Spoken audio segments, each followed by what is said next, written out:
We just fought 960 in a heavily contested Zone 5 on my second account in 2293. We had a great time doing it. So we're going to go through all the reports here. We're going to show you what it's like to fight 960, and we're going to show you what the tech did because it changed everything. The new Crystal tech and the Heroic Anthem remastered changes everything, and the game and developers need to put it in every KvK.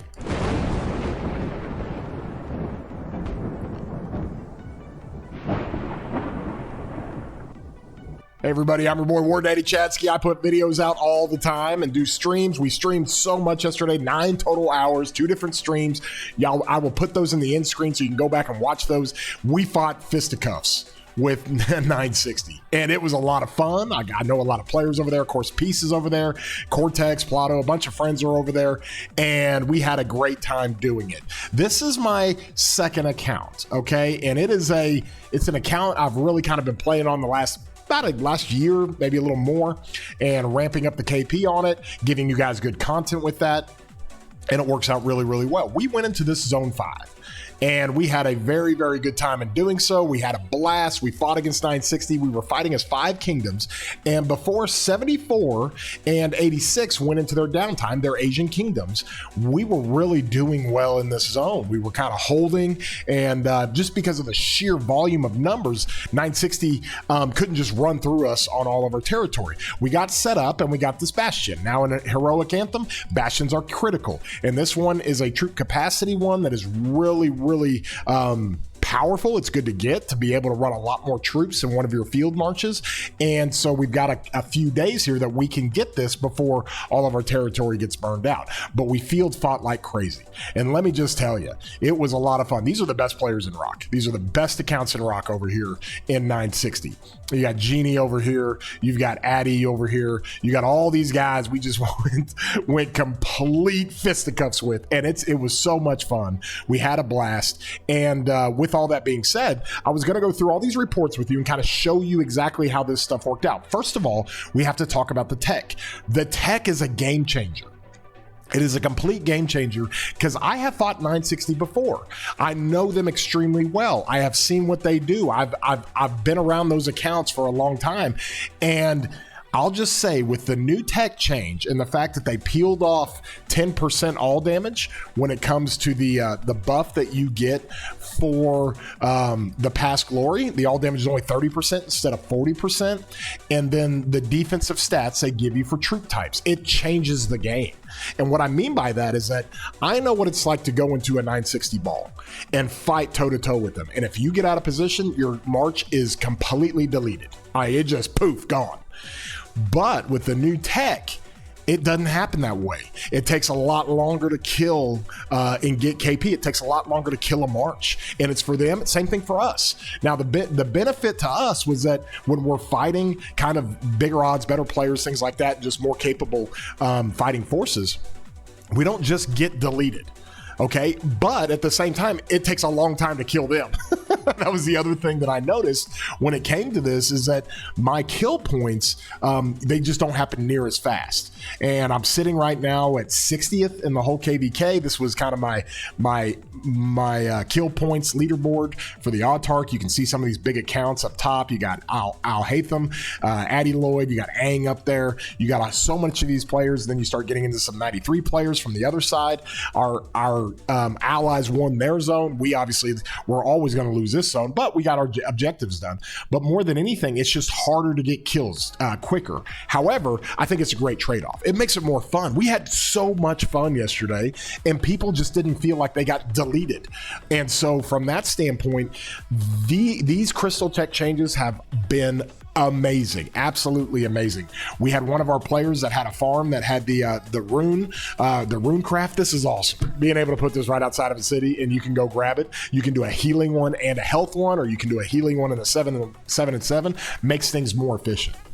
So much better. I did not see anybody use this right here. I didn't see one person use this.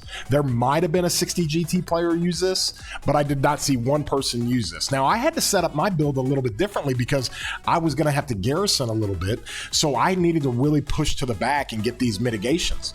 And there's kind of a plateau where you've got to go special concoctions 2 to 5, so I'm kind of stuck there. So with that, I had enough tech to where this is what I did. I run 3 infantry, 2 cavs, and 1 archer on this account. Well, I stuck with 5 marches because I wanted to run that mitigation up. And since I stuck with 5 marches, I went ahead and did all this on the first couple of slots. Pretty easy stuff. And you've got to do some prerequisites. I did my call to arms. We have that, so I'm full teched out when it comes to troop capacity. And in addition to that, I was able to run the infantry tech all the way up, get to larger camps, run through special concoctions, and then run my infantry health all the way up with march speed. It was great. My infantry marches did amazing. And then I was like, instead of kind of halving this thing or kind of giving a little bit here and a little bit there when it comes to archers and calves, I just went full calves. I went full calves, and you got to hit this swift stride to be able to do that. I did this more for the cav march speed because my infantry was so fast it was outrunning my calves, but then I was able to run my cav health all the way up. You can see I didn't do any of the archer health, and I barely got into the archer defense. So I ran 5 marches and I left the archers at home. I just left them at home. So I ran 2 troop types. This is the point I'm trying to make. I ran 2 troop types and I was max tech in zone 5. Now I buy the Mountain Warfare and I buy the Conqueror's Will every day, but that's 7 days of Conqueror's Will and a Mountain Warfare with the pop-ups, and I have max tech on 2 troop types in the first zone. Absolutely crazy what I was able to do. And then I was able to just to run those 2 troop types and really, really do well. I mean, considering who we were fighting. And so it changes everything when it comes to this.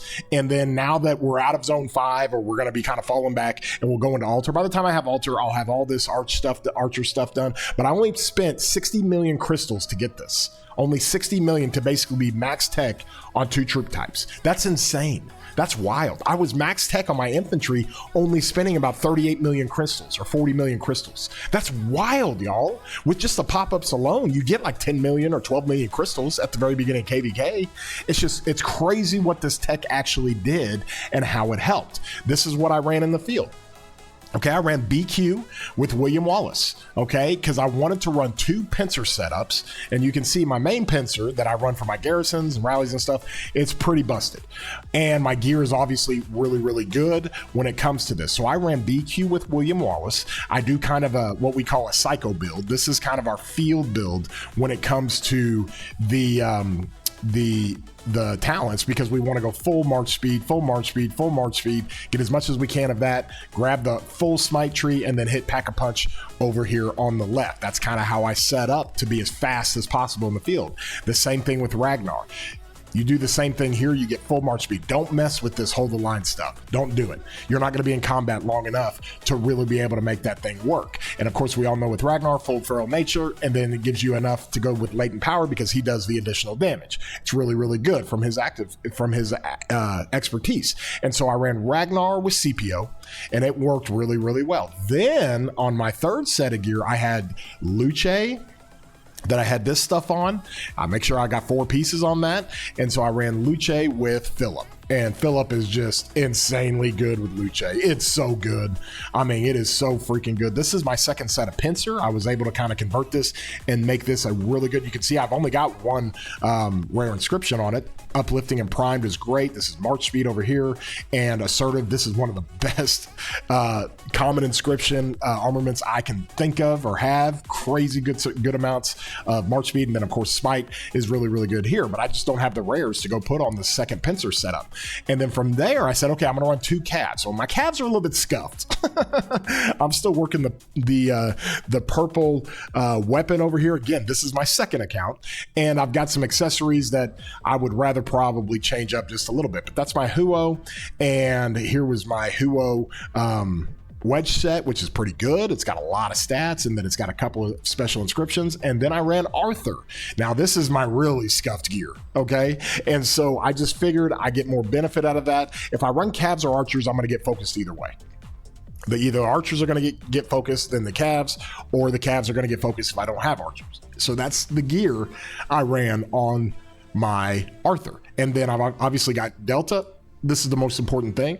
It's a really good inscription or a really good armament that I have for Arthur, and so it worked out really, really well. This is my archer gear, and it's really good. It's okay, I guess I should say. Plus, for my 6th March, I have to run Silent Trial. Now, I've got it on my Hera because if my city ever got hit, I had to have some kind of gear on it. But in a 6th March setup, I'll run the archers with Zuge Herman, and then I'll put that Silent Trial on Arthur until I get the last accessory there. But I still got a couple of purples I got to work on. So I got to make sure all that stuff is gold, and that's how we got to roll it. And so with that being said, we had a great time fighting. Had some murder ball setups that were pretty good. We had hit and run setups pretty good. No cheeseburger or anything like that. And this gives you guys an honest look at it. So let's go in and look at how we perform. Now, I did exclude a little bit of some of the stuff we were going with. Is this how I've got it? No, there we go. That'll work. Okay. So I did exclude some of the very beginning, when you random port in there and you're just running it down over and over, you don't really get a good measure of how your trades are going to work. But this basically is a sample of 100. You can see the battles right there, or the tours on here, and how many different battles that we did. And this kind of gives you an idea on the sample of the power ratio and how this thing worked. My BQ William Wallace, off the charts. BQ is amazing.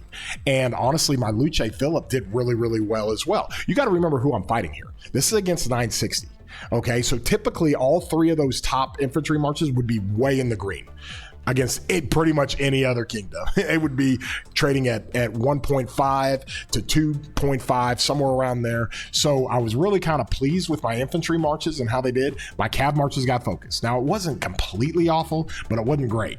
And you can see I kind of got some scuffed gear on my calves, but this is how it ran. Now, overall, I did trade a little bit positive, but trading even with 960 is probably one of the toughest things to do, especially when you're a player like me. I'm at the front of the ball. I'm vanguarding and face tanking the whole time. And so I'm trying to get my players, the teammates that I had in 2293, the teammates I had in 74 and 68 or 86 and 62, we were doing the best that we could. So I was actually pretty pleased with how we traded overall. I ran it like crazy all day, hours. You can go back and check those live streams. I'll have them at the end of the video. And so we had so much fun with this, and I'm actually pretty pleased on how this worked out. Now my Luce Phillip really, really did well in certain situations, and he's always going to do well. But people can't look at this and say, oh my gosh, the infantry are better than the cavs. That's not how this works. You're fighting an exceptionally expertise opponent in 960.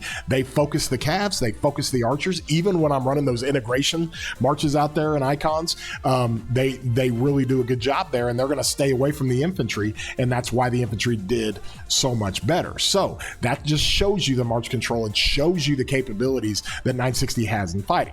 So this KvK is going to be far from over. Our boys in 1093 over here on the right side really did a good job. They were facing 1818 and some of the kingdoms over there. Let's take a look at who all is in that Earth camp. And so when you see this up here, these are the kingdoms they fought. 2296, 1818, 2397, 3176, and then 3213 is kind of the wild card. They're the young kingdom that's really, really potent as far as their power goes, but nobody knows, because they've never fought a big KvK, how they're going to react. So 1093 did a good job with their campmates to really kind of overwhelm over here. So they've pretty much done that over here, while 960 did the same to us over here. And so this makes for a good zone 6. Well, altar fight will be a lot more even, because you can only bring one march, and everybody's got a really good march, and we got a lot of numbers. So we'll fight 960 in the altar, and then Kingsland should be a ton of fun. And we'll have all those streams for you right here. But this was all part, and what I wanted to discuss today is that with the Crystal Tech and everything that we do, the new Crystal Tech makes it so much more fun. It's so much more enjoyable. And I knew in some of these cases it was really, really difficult for 960. I'm going to go through a couple. We didn't do much garrisoning. We did a little bit. We had a flag that got crushed pretty good, but this was on a flag that actually my name is at the top of it, because we were going to kind of bait them to swarm. So we put a Gorgo Tokugawa, and we immediately switched up to Mori's Arch Gorgo Hera. Mori has one of the best anti-swarm garrisons in the game. That's what he specializes in. And so we really did well on this, being able to swap and do all that stuff. But here's the thing, and what people have to understand. They hard swarm this thing from 960. This isn't a 2 million cap flag.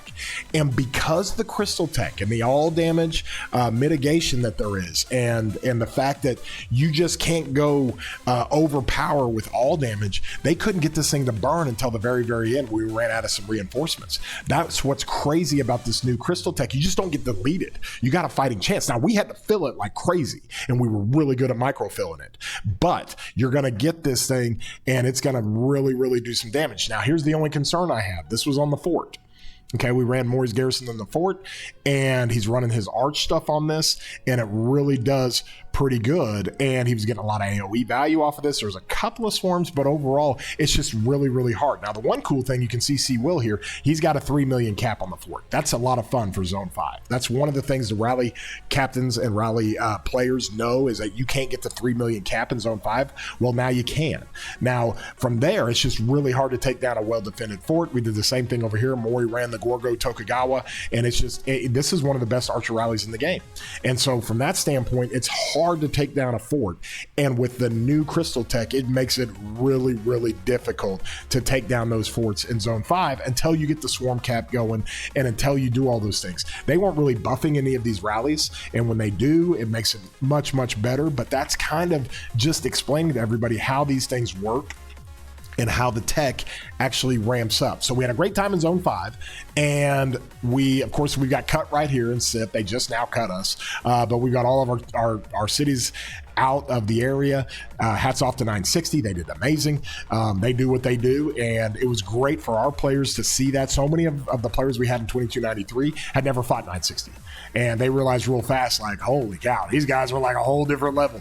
And they are, but the new tech at least helps them out. It at least gives players a chance. So that's what makes it a lot of fun. So if you enjoyed the video, throw a thumbs up on here and consider subscribing. It doesn't cost you anything. I've also got these end cards at the end of the video where you can click on that right now. You can see the live streaming that we did and all the things that we had fun with yesterday in this Zone 5. And with that being said, you guys have a great day, broskies.